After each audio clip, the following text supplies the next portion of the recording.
socio de la Pontificia Academia de Santo Tomás de Aquino y de Religión Católica. Actualmente dirige tesis doctorales en universidades de Europa. Es presidente del Instituto Internacional de Santo Tomás de Aquino y de San Juan de la Cruz. Autor de numerosos libros y artículos. Lo escuchamos. Muchas gracias, Maya. La unidad de la Iglesia frente al progresismo y al tradicionalismo. El primer punto se refiere a la unidad de la Iglesia según Santo Tomás. Todos sabemos que la unidad es una nota esencial, objeto de fe explícita, pero que en la perspectiva actual no resulta clara, no solamente por la división de las confesiones cristianas, sino también y sobre todo por las formas divergentes de pensamiento en el interior de la Iglesia Católica, que es una.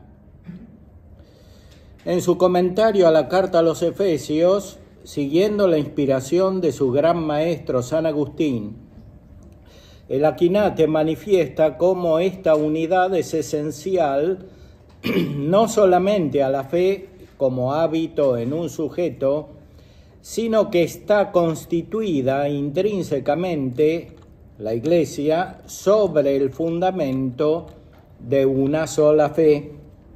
Dice en ese texto, lex eius est una, lex enim ecclesiae est lex fidei. La fe supone la inteligencia y la perfecciona y no cambia su naturaleza.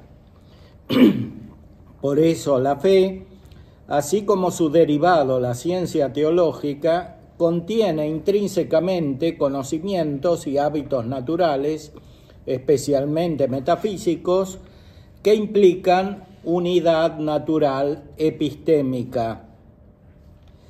Si es legítima por naturaleza una cierta diversidad cultural al nivel de los símbolos sensibles necesarios para el ejercicio del conocimiento intelectual, natural y sobrenatural, y para su expresión, en su nivel más profundo, científico, metafísico, teológico y de fe, la cultura es una, como reflejo de la unidad de Dios.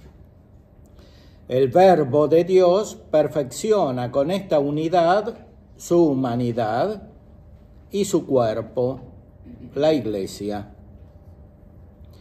Hay una profunda conexión entre la Eucaristía y la unidad de la Iglesia, que es lo principal de esta. Dice Santo Tomás, comentando las sentencias, por el bautismo se da el primer acto de la vida espiritual y por eso es de necesidad para la salvación, de lo cual se sigue que se debe dar a los niños. Pero por la Eucaristía se da el complemento de la vida espiritual y por eso se debe dar a aquellos que son capaces de la perfección segunda, que es por la devoción actual. Hay que entenderlo en cuanto a la res del sacramento, que es la unidad de la Iglesia, fuera de la cual no hay salud ni vida, y no en cuanto a la manducación sacramental. Hasta aquí el comentario a las sentencias. Nos introducimos en el segundo punto, el progresismo contemporáneo y la unidad. El problema de la unidad de la Iglesia para el progresismo contemporáneo es ante todo cultural y filosófico. Su fundamentación filosófica no le permite elevarse por encima del pluralismo cultural crecientemente divergente y complejo, sobre todo en su raíz filosófica. Además de la ignorancia y la soberbia señaladas por San Pío X en la encíclica Pascendi respecto del modernismo, y comunes entre el tradicionalismo y el progresismo, el vicio más destacado de este, es decir, del progresismo, resulta ser la sedia, la tristeza de las cosas espirituales. Por ejemplo, tristeza de la profundidad filosófica y teológica del pensamiento de Santo Tomás de Aquino, el cual muchas veces excede la capacidad espiritual y o especulativa de quienes se enfrentan con él, sin que tengan la humildad suficiente para reconocerlo.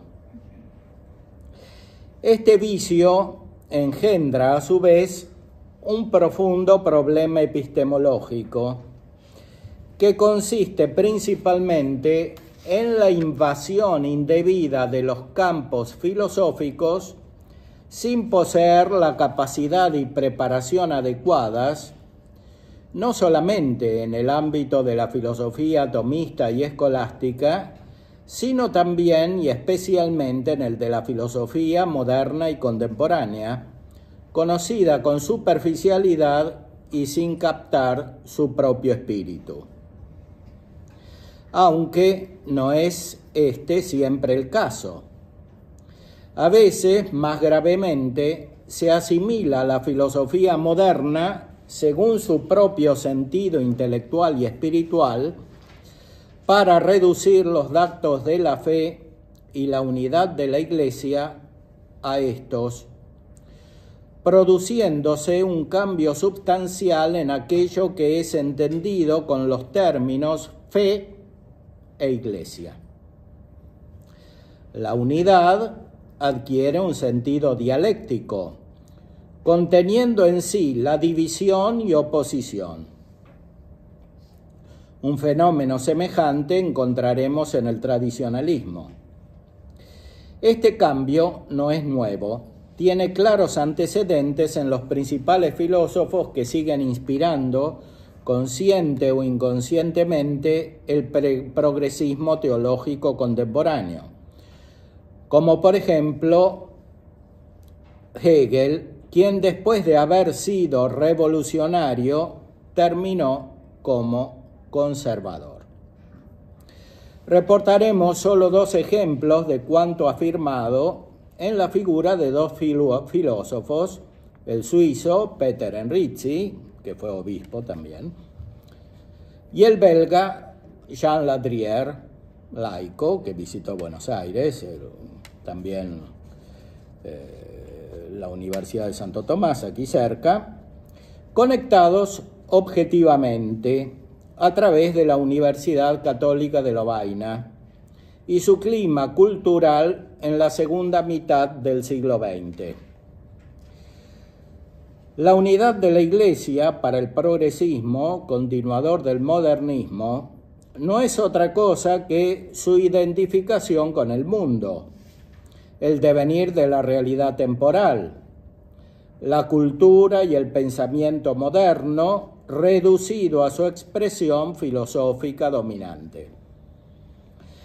Si el progresismo reconoce el lugar de la gracia frente a la razón y sus expresiones verbales, y sobre todo la ley reducida a la letra que mata, transforma profundamente el significado de la gracia, al reducirla a una experiencia espiritual identificada con una pseudomística natural, irracional y oscura, manifestada en la actitud espiritual del protestantismo liberal y en el pensamiento de Heidegger, del existencialismo en general y del posmodernismo.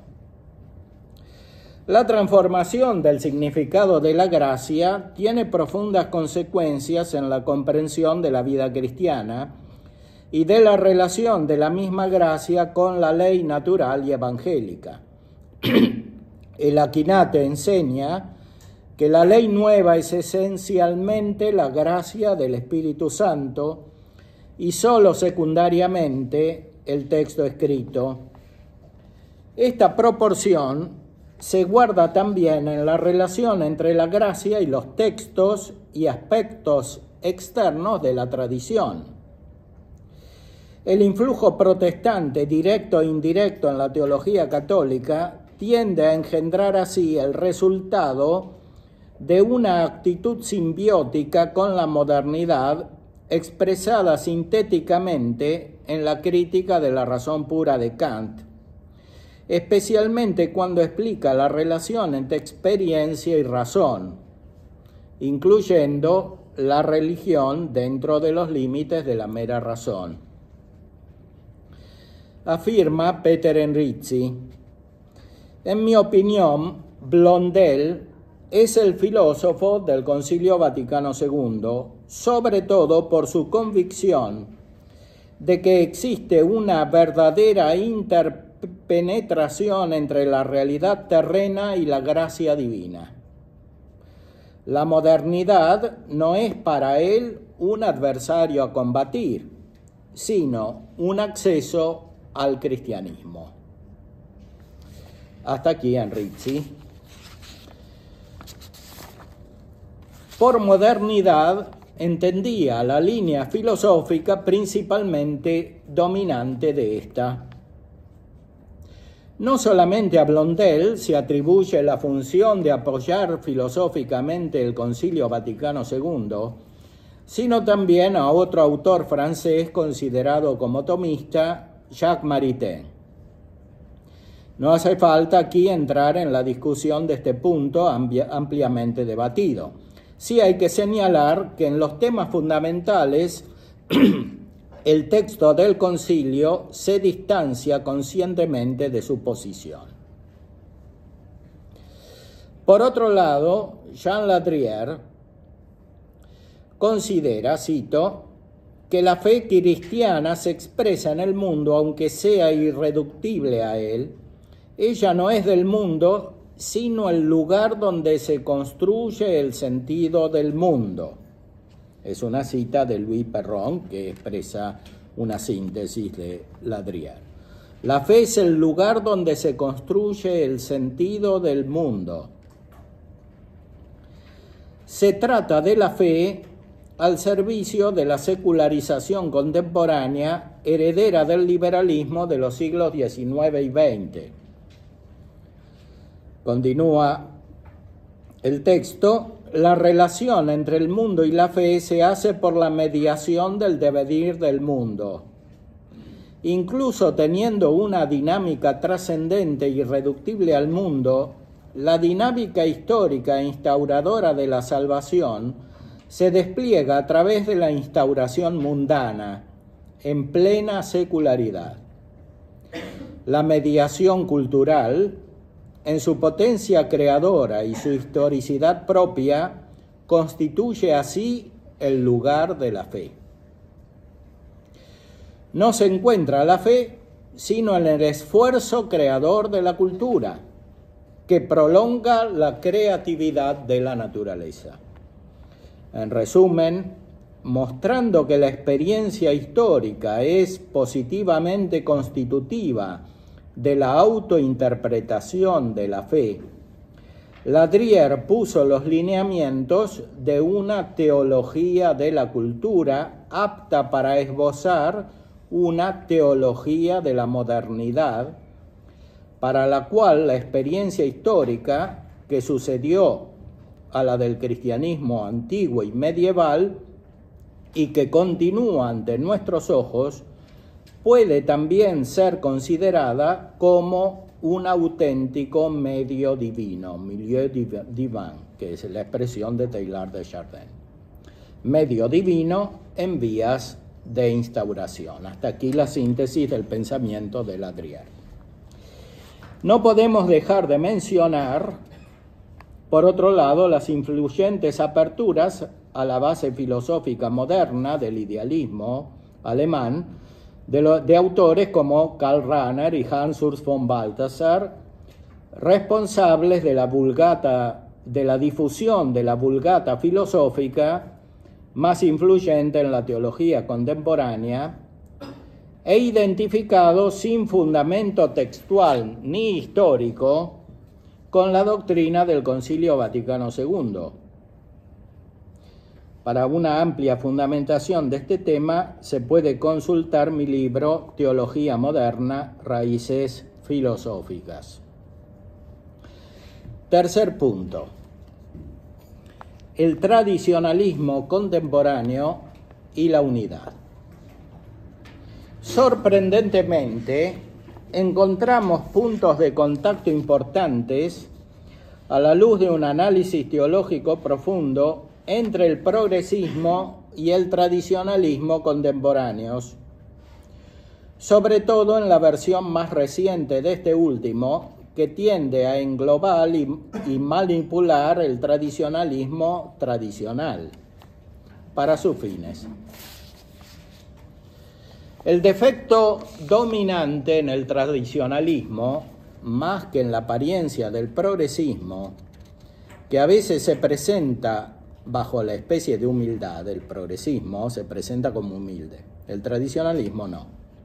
El defecto dominante es la soberbia, con la cual se pretende juzgar acerca de lo que excede las propias capacidades. Si en el progresismo prevalece la invasión del campo filosófico por parte de los teólogos, aunque también encontramos el fenómeno inverso, sobre todo en los casos de Maurice Blondel, Jean Ladrier y Jacques Maritain, o sea, son filósofos que invaden la teología. En el tradicionalismo sucede prevalentemente lo contrario.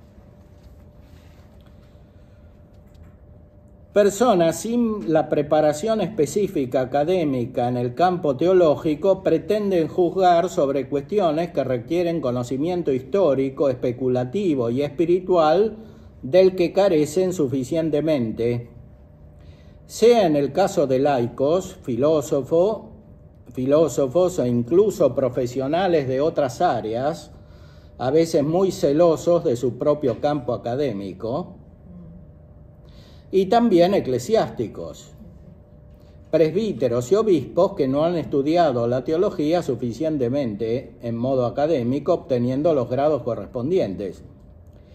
Si la ley de la Iglesia indica que los obispos deben tener en lo posible el doctorado en teología, es por la necesidad del sacramento del orden en cuanto hace presente a Cristo cabeza, de expresar y conducir en modo teórico y práctico en el contexto de una determinada cultura, sobre todo moderna, favorable o no, la conexión entre la vida entera, personal y social con él, sea en modo positivo, sea en modo negativo, por contraste. Por supuesto, lejos está el título por sí solo de ser suficiente. Es claro que hay ejemplos evidentes de esto. El problema epistemológico, cuando está presente, se traduce en una acción política y pública intraeclesial y responsable. Estoy hablando del tradicionalismo. No solamente reduciendo a veces la teología periodismo, esto es más fácil hoy, sino también incurriendo en el mismo defecto progresista moderno de la primacía de la praxis. A diferencia de la actitud progresista, prevalece aquí una actitud antimística más moderna de lo que a primera vista aparece. La contracción práctica de los misterios a liturgia, de la liturgia a su expresión externa, la conexión inmediata e incorrectamente deductiva de la liturgia con la fe reducida a su expresión dogmática, corresponden a este fenómeno. Así como Santo Tomás enseña que no es el texto de la Escritura el centro de la ley nueva, sino la gracia del Espíritu Santo, así tampoco son los textos o ritos de la tradición el corazón de esta. sino la misma gracia del Espíritu Santo. El olvido de esta verdad lleva a los cristianos, según San Agustín, citado por el Aquinate, a una condición peor que la de los judíos. El tradicionalismo, por este camino, presenta rasgos comunes con el protestantismo y el racionalismo modernos. El tradicionalismo actual se distingue en dos versiones, conectadas entre sí con distinta voluntariedad.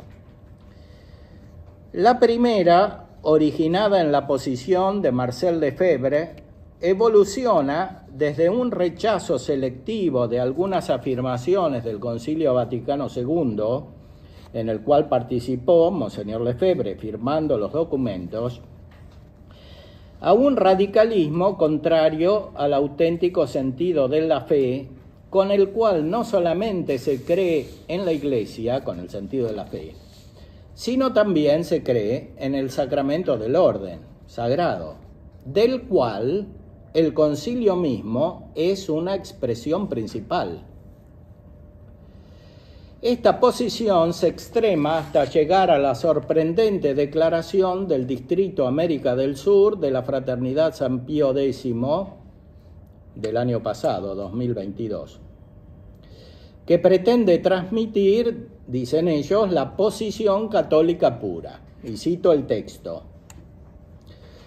La postura de la Fraternidad San Pío X sobre la misa de Pablo VI se mantuvo siempre igual y fue clarísima. La misa nueva es intrínsecamente mala y no es un rito católico y lleva a perder la fe. Nuestro venerado fundador, Monseñor Lefebvre, de los pocos que vieron desde el inicio las funestas consecuencias de la nueva misa y el único que actuó coherentemente, no dudó en decir: la nueva misa, aún dicha con piedad y con el respeto de las normas litúrgicas, está impregnada de espíritu protestante. Esa misa lleva dentro un veneno pernicioso para la fe. El ambiente general de protestantización de la misa hace que hasta los buenos sacerdotes que dicen esa misa corran el riesgo de perder la intención verdadera de hacer lo que hace la Iglesia, por lo cual es posible que haya cada vez más misas inválidas. Esto es lo que dice el comunicado del año pasado. Por eso, y termina así, por eso ningún sacerdote en nuestra fraternidad jamás celebrará esa misa ni la recomendará a las almas a su cargo. Es claro que estas palabras atentan contra la caridad y por tanto contra la unidad del cuerpo místico, y también contra el sentido de la fe de la Iglesia Universal unida a sus pastores, afirma Santo Tomás. En la segunda secunde de la Suma. Del mismo modo que la pérdida de la caridad es camino que lleva a la pérdida de la fe, según el testimonio del apóstol, el cisma es también, por su parte, camino hacia la herejía. Por eso San Jerónimo, en el mismo lugar, añade: el cisma, en un principio y en parte, puede entenderse como distinto de la herejía, mas no hay cisma en que no se forje herejía, para convencerse de que se ha obrado rectamente apartándose de la Iglesia. Recordemos a este propósito la preocupación de San Agustín por la desviación, herejía donatista, de su tiempo, que en función de una presunta superioridad moral y espiritual se repropone hoy al ponerse en duda la validez de la celebración eucarística en el tradicionalismo, y más radicalmente aún en formas de neotradicionalismo,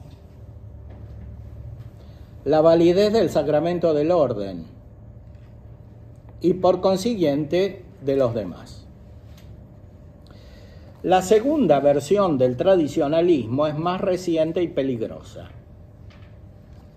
Su carácter sectario, en algunos casos particulares, es tanto más insidioso cuanto más disimulada su intención y manifiesta su aceptación del Concilio Vaticano II. Si en la actitud progresista prevalece la disolución intencional del sacerdocio en una acción laical, en el tradicionalismo se acentúa la separación entre la condición laical y la ordenada, reduciendo a esta última a la sola eficacia instrumental sacramental y separándola en concreto de la función magisterial, interpretada en el sentido de una capacidad racional y verbal, y muy especialmente separándola de la paternidad espiritual, por la cual los presbíteros y obispos, además de padres, son guías y jefes que ayudan a los fieles a encontrar su lugar espiritual en la unidad. Se concentra el sacramento del orden en el carácter y se deja de lado la más importante función de la gracia, propia del mismo sacramento y su principal efecto. Se favorece de esta manera la dialéctica entre clericalismo y anticlericalismo, propia de los enemigos especulativos y operativos de la Iglesia, y fomentadas por diversas sectas liberales. Los sacerdotes se confinan a la función de ser capellanes de laicos que ejercitan las funciones culturales, intelectuales y de gobierno de grupos cristianos, separándolas crecientemente de lo espiritual. No es muy diferente de lo que sucedió en otras épocas de la historia con muy negativos resultados. O sea que la Iglesia, el sacerdocio estaba subordinado al poder secular. Este fenómeno se da crecientemente en las formas de neotradicionalismo conectadas y organizadas y con apoyo financiero internacional. Estas nuevas formas de tradicionalismo se conectan de varias maneras con las antiguas. Aclaremos que no se trata por parte nuestra en absoluto de estar en contra de la misa celebrada en la manera anterior al Concilio Vaticano II o a la Reforma, por la simple razón de que es esencialmente la misma misa que ahora celebramos. En la Iglesia Latina, según la Reforma en general, pues sigue celebrándose legítimamente según aquella forma anterior, y se celebra también con otros ritos en las iglesias orientales católicas. La misa es una sola. El problema es otro. Concierne la descalificación explícita o implícita por parte de los tradicionalistas y neotradicionalistas de la mayoría de los católicos latinos que celebran o participan de la celebración de la Eucaristía en el modo ordinario por su asociación arbitraria, junto con el Concilio Vaticano II, a la ideología progresista de matriz filosófica esencialmente moderna. Destaquemos que hay muchos indicios de simulación y ambigüedad en este punto, con las que se atrae a fieles de real buena voluntad, con ocasión de la amplia y también real crisis doctrinal contemporánea, que no se puede negar. Los errores objetivos sea de donde fuere que vinieren, siempre traen consecuencias negativas.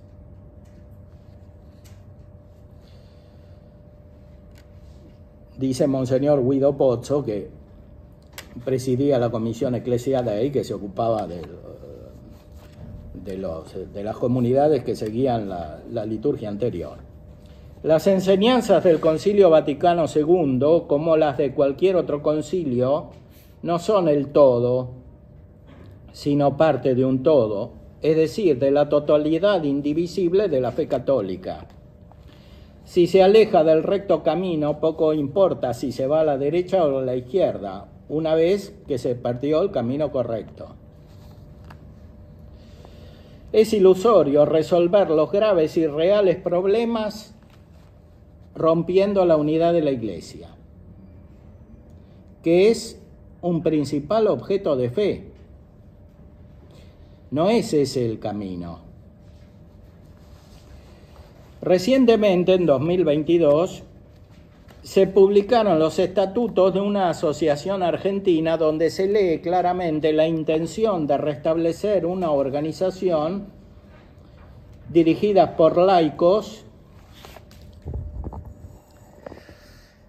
que son los miembros principales, numerarios, a los cuales están subordinados los presbíteros, que son miembros agregados, supernumerarios. Está en internet el estatuto. La asociación pretende, sin embargo, ocuparse de una cuestión eminentemente sacerdotal, como es la liturgia de la Santa Misa.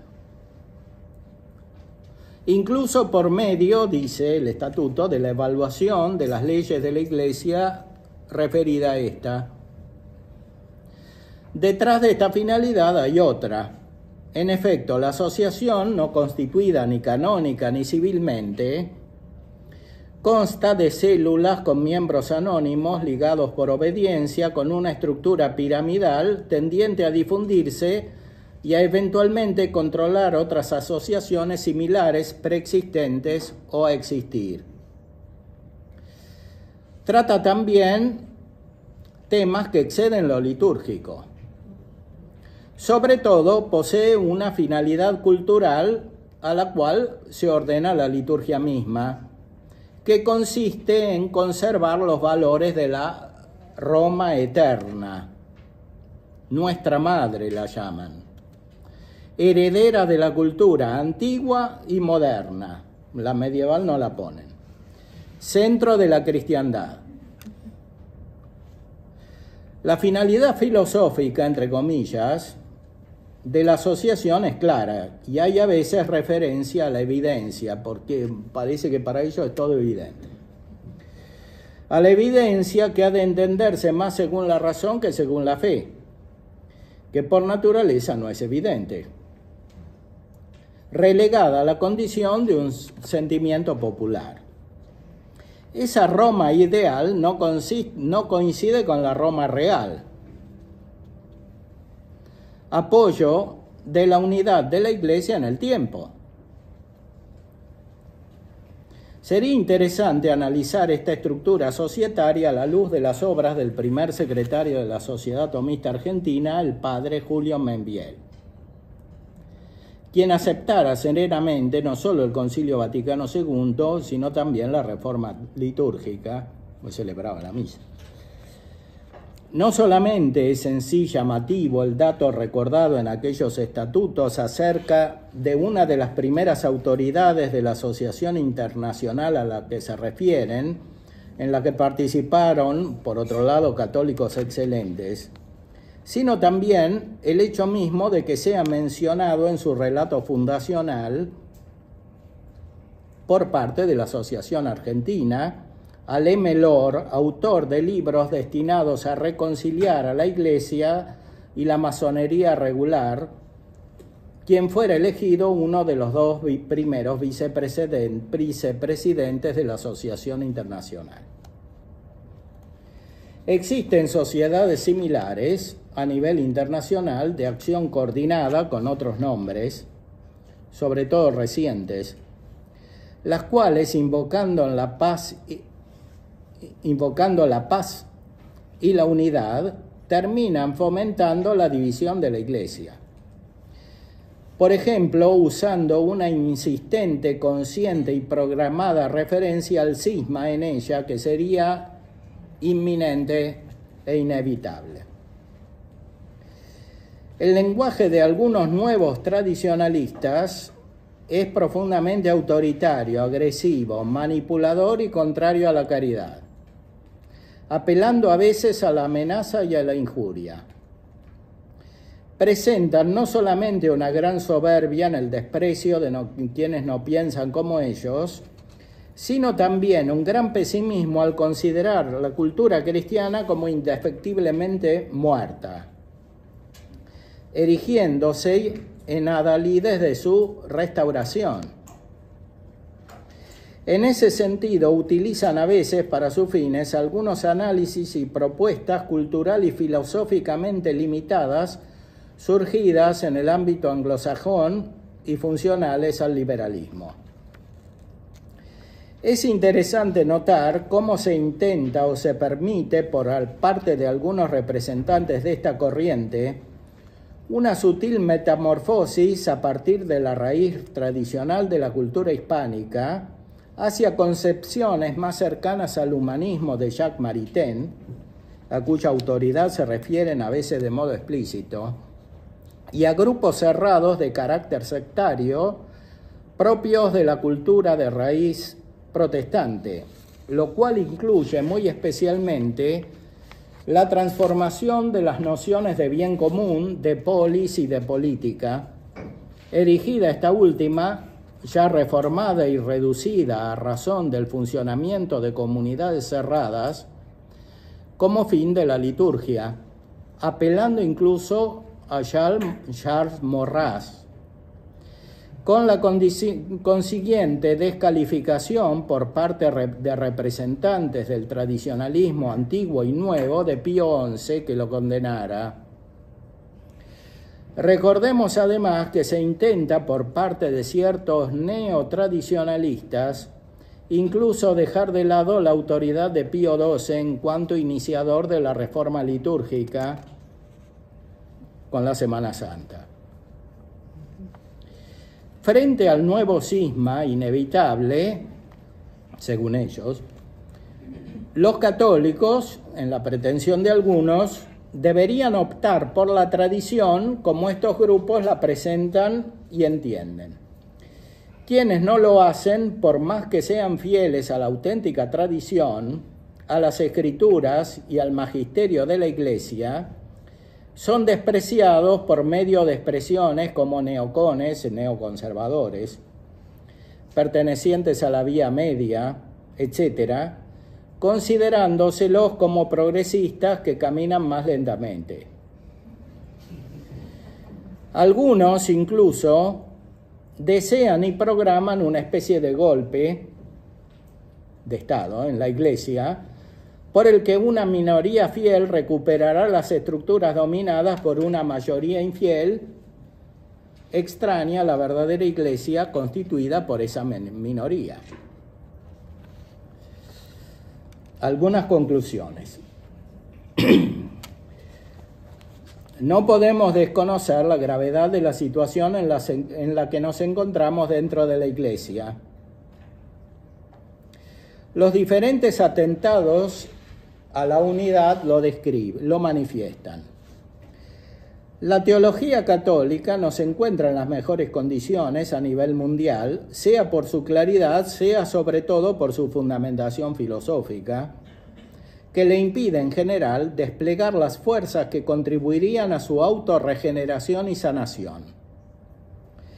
Es evidente que las variaciones de la teología progresista no tienden por sí mismas a resolverse en la ortodoxia, como también lo es que ésta no puede sustancialmente imponerse en el conjunto de la Iglesia sin una labor magisterial a todos los niveles que atienda a la configuración de la sociedad moderna, en la cual no basta que los gobernantes y el pueblo simple conozcan la verdad, como algunos tradicionalistas monárquicos piensan, sino que se requiere necesariamente hoy la ardua iluminación teológica, filosófica, espiritual de las clases dirigentes, de los universitarios y sus instituciones, de la cultura y de sus principales artífices. No puede, por otra parte, reducirse la fe a cultura y consiguientemente a culto o liturgia. Pretensión más o menos explícita sea de progresistas como de neotradicionalistas.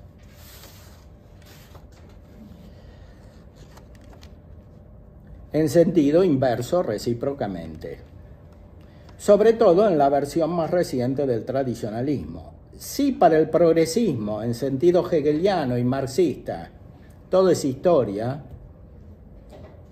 y por tanto cultura, para el neotradicionalismo todo es cultura y culto. El doctor Angélico afirma, sin embargo, se da a Dios el culto debido en cuanto ciertos actos por los cuales se da culto a Dios se hacen por la reverencia de Dios, como son los de los sacrificios, oblaciones y otros así. Por eso es manifiesto que Dios no se compara a la virtud de la religión como su materia u objeto, sino como su fin. Y por eso la religión no es virtud teologal, cuyo objeto es el último fin, sino que es virtud moral, a la que corresponde lo que es para el fin. Ea quae sunt ad finem. Cuestión 81 de la segunda. Los tomistas estamos llamados a dar una contribución fundamental para el bien de la Iglesia y la recomposición de la unidad católica. Muy especialmente es necesaria la fidelidad al método propio de la teología tomista, con su armónica referencia a las escrituras, la tradición, el magisterio y la ley natural. Como Santo Tomás iba a la substancia de los padres más allá de la letra, a veces no fácilmente interpretable en unidad, así es necesario hacerlo hoy. No solamente es preciso seguir al Aquinate en su modo de hacerlo, en su fe en las escrituras, la tradición y el magisterio, considerados en su unidad a través del tiempo y entre sí, más allá de la comprensión subjetiva de los autores, lo cual vale también para el magisterio, sino también recuperando el auténtico sentido tomista de los documentos magisteriales a partir de las referencias explícitas al Aquinate, que son abundantes desde el Concilio Vaticano II hasta la actualidad y por supuesto antes. La doctrina del doctor Angélico es doctrina de la Iglesia, como señala San Pablo VI en Lumen Ecclesiae, número 22. No se puede ser fiel a la Iglesia misma prescindiendo de lo principal de la doctrina tomasiana. Así como el Aquinate, interpretando los textos patrísticos y la tradición, iba siempre al núcleo de la fe y la gracia, más allá de los pensamientos personales, y mirando la veritas rerum, así debemos hacerlo hoy en el conjunto del magisterio de la Iglesia hasta nuestros días, naturalmente cuando se trata de auténtico magisterio según sus grados. Y de esta manera tenerlo como guía superando su aparente dispersión y contrariedad. Hablo del mismo magisterio. Y asumiéndolo como enseñanza de Cristo divina, a través de instrumentos humanos y limitados, como son las palabras, los pensamientos, el carácter, la persona y la gracia misma de quienes recibieron el orden sagrado, papa, obispos, presbíteros, no solo actuales, sino todos. en comunión jerárquica. Termino con una cita del comentario a los Salmos de Santo Tomás: por la vestidura de Cristo, que no se divide, se designa la unidad de la Iglesia, que quien quiera cree tener, pero no la tiene sino uno, pues una sola es la unidad de la Iglesia.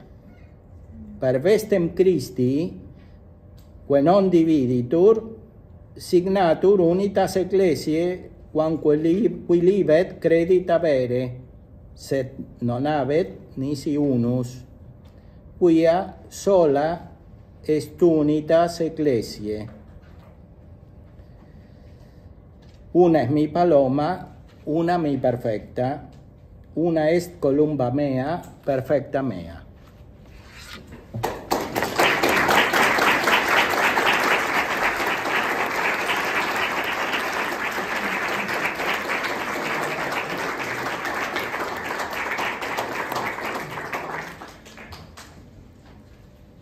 Bueno, dejamos la palabra a los que quieran preguntar. El doctor. ¿Qué tal? Muchas gracias, padre. Muy bueno. Desde el punto de vista filosófico, ¿se puede decir que ambos extremos erróneos, como el tradicionalismo y el progresismo, parten de una praxis en lugar de una teoría, al decir de Piper, por ejemplo?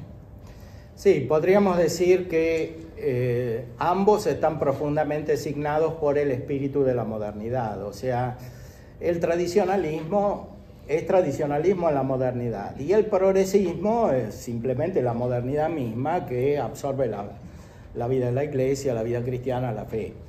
Pero el tradicionalismo, como lo conocemos hoy, es un fenómeno más bien moderno que tiene puntos en común con el protestantismo. El protestantismo, por todo el condicionamiento de la cultura nominalista de fines de la Edad Media, que influyó bien entrada en la Edad Moderna hasta nuestros días, tiende a separar la gracia de la letra. O sea, para el protestantismo lo que interesa es directamente aferrarse a la letra de la Escritura. Y la gracia, la fe, tiende a reducirse crecientemente a una especie de experiencia subjetiva. En el tradicionalismo sucede un fenómeno semejante. Por supuesto que no aceptan el subjetivismo protestante, pero la concepción de la liturgia, la concepción de las formulaciones dogmáticas, etcétera, tiende crecientemente en el espíritu de la modernidad a separarse de la tradición mística, que es esencial en la unidad de la vida cristiana y sobre todo en la unidad de la teología. Para los medievales, para Santo Tomás, la teología dogmática es la teología mística. La teología es una, la mística es la culminación de esta teología. Esta unidad se pierde en la modernidad por el influjo de la concepción moderna que nace justamente de esta manera. Sí. Y Casobón. Sí, más allá de que sabemos que la caridad es amor, pero hay cierta caridad que menosprecia un poco la fe. ¿Cuál sería el error teológico de ciertos curas villeros que hacen acciones solidarias o combaten la droga en los barrios, pero son excesivamente progresistas en cuanto a la teología que tienen de ellos? ¿Cuál sería el error teológico de los curas villeros? Bueno, no sé, habría que distinguir entre los curas villeros, porque estar en una villa miseria, en una parroquia, es una opción óptima. O sea, en sí, o sea, establecer una parroquia en una villa miseria, donde además hay más fieles católicos que fuera de la villa miseria, porque muchos son de algunos países cercanos a nosotros, donde la fe se conserva más que aquí. Entonces, hay que distinguir bien. Entonces, si estos tienen una concepción teológica progresista, vale lo mismo que para los otros que no son villeros. O sea, el problema es la teología que tienen, que puede estar en la Villa Miseria como está en todos los otros lados, porque se enseña en los mismos lugares. Entonces, no, hay ciertas expresiones que, bueno, podrían recordar este tipo de secularización de la cual hablábamos antes, pero sería muy difícil hacer juicios universales. Entonces, habría que distinguir, habría que ver qué teología tiene este grupo o tal sacerdote, etcétera. Sí, padre Andrés, le agradezco el discernimiento de esta nueva situación que me parece entender de qué se trata, y quería preguntarle específicamente esto. ¿Hay una coincidencia entre este nuevo tradicionalismo y lo que se ha llamado la Nouvelle Théologie en la apuesta por el cristianismo primitivo y los padres en contra de la filosofía, teología medieval? Me da la impresión de que algunos de estos autores a los que usted se refiere, por ejemplo, sostienen cosas que hoy son insostenibles, por ejemplo, de Orígenes o de autores primitivos. Yo he notado un poco ese refugio en los padres y en los autores primitivos de este tipo de tradicionalismo. Sí, es que hay una especie de realismo ingenuo y brutal en algunos de estos. Es decir, no tienen el suficiente discernimiento desde el punto de vista filosófico y hacen una traducción inmediata de los actos espirituales a las conductas externas. Y en ese sentido, este fundamentalismo, para describirlo de una manera genérica, sí, produce una atracción inmediata en muchos jóvenes, porque por naturaleza son más sensibles. La evolución natural del crecimiento, de la evolución de la maduración humana. Y puede crear la ilusión de un acceso inmediato a las realidades espirituales sin toda la necesaria transformación, purificación que se requiere en el auténtico crecimiento espiritual, ¿no? Sí. Según esto, padre, que como está diciendo, se puede tomar como una regla que cuando hay estos extremos no puede haber vida mística, no puede haber una sólida vida espiritual, según Santa Teresa, San Juan de la Cruz. Sí, este es uno de los indicios principales. O sea, en estos grupos no se cultiva el conocimiento de la espiritualidad tradicional, es decir, de la gran tradición mística, que es enorme y que no es solamente medieval, es moderna. San Juan de la Cruz escribe en el principio de la modernidad. Y de alguna manera la modernidad se separa crecientemente y conscientemente de esta tradición mística. El mismo Lutero conocía a Dionisio y se separa, conocía la teología alemana, etcétera, los místicos renanos, porque vivían ese ambiente, y se separa conscientemente de esto. Y en el tradicionalismo y el neotradicionalismo suele suceder esto, es decir, primero que muchos de los tradicionalistas a Santo Tomás directamente no lo conocen, o sea, conocen una versión simplificada.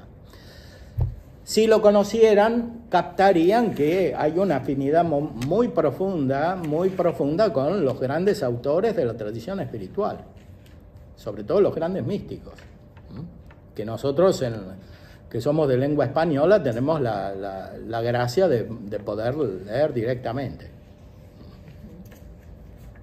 Sí. Ignacio, leí un libro, no me acuerdo ahora el autor, de la opción benedictina para mantener la tradición católica, ¿no? Sí. ¿Qué opinión tenés sobre eso? ¿O es conveniente salir, abrir las puertas, tener ese... Bueno, es un autor que ya tiene sus años, en un contexto muy diferente al nuestro. O sea, es un autor anglosajón que enseñaba en Estados Unidos, que atraía gente rara que se convertía al catolicismo, según el relato fundacional. Esta gente viene de una cultura pluralista totalmente diferente de la nuestra en su raíz histórica y filosófica. Entonces, yo en la exposición me refería al hecho de que algunos neotradicionalistas autóctonos de aquí van alejando a la gente de la tradición verdaderamente hispánica para introducirla en esta nueva tradición de raíz anglosajona, conectada, como dije, con Maritain y con el liberalismo, que transforma la noción de Estado, de bien común, etcétera, porque nosotros venimos de una gran tradición de pensamiento jurídico, etcétera, de la España del siglo XVI, que bien o mal seguimos y nos configura. Estos no tienen esa tradición. Entonces, lo que a mí me llama la atención es cómo en la Argentina, donde había tanta presencia de esta referencia consciente a la tradición hispánica, etcétera, finalmente muchos están siendo llevados a esta forma de concepción liberal moderna, con una profunda injusticia, o sea, despreciando lo que queda de tradición en la vida del pueblo cristiano.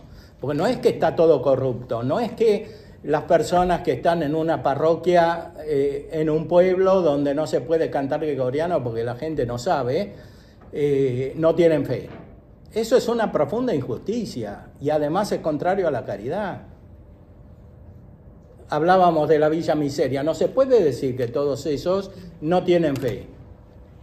Yo he trabajado con... Ni se puede decir que todos los que están en una parroquia moderna, aunque el párroco sea moderno, no tienen fe. No se puede decir eso. Es una profunda injusticia. No solo es una profunda injusticia, sino que impide el crecimiento de la vida de la Iglesia. O sea, es ahí donde tenemos que actuar. Con esas personas que tienen fe, pero están confundidas por la cultura moderna, por la mala teología, por la mala catequesis, por todo lo que quieran. Que es todo realísimo. Pero más real es la unidad de la Iglesia y la unidad de la fe. Bueno, ya damos por concluido, y agradecemos mucho, pero bueno, dados los horarios todavía falta mi exposición. Bueno, me quedo...